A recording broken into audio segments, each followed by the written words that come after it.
Ας ήτανε τη μοίρα μου για λίγο να γελούσα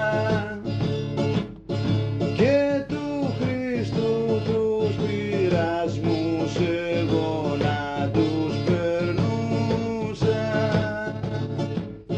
Παρέα με το διάολο στην ερήμο χαμένος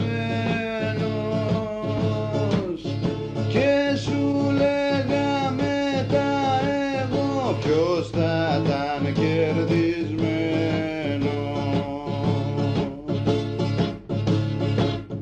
Θα ανάβα να ναργίλε να μας τουριάζαν όλοι,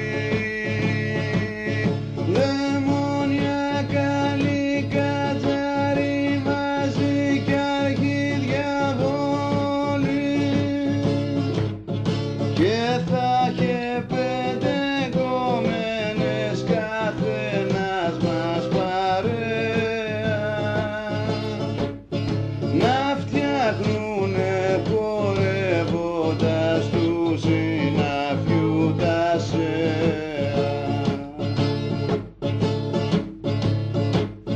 Θα φωνάζαν, αρχόντουσαν κι όλα τα φιλαράκια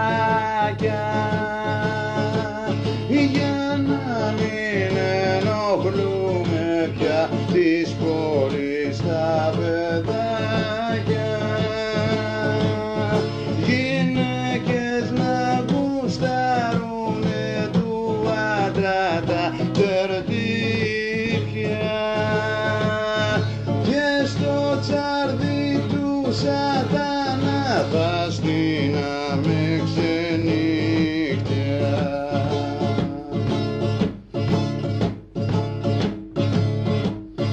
Μεταξύ από κινέζικα παλάτια θα φορούσα με φούντα καλαματιάνι και μαύρο από την κρούσα,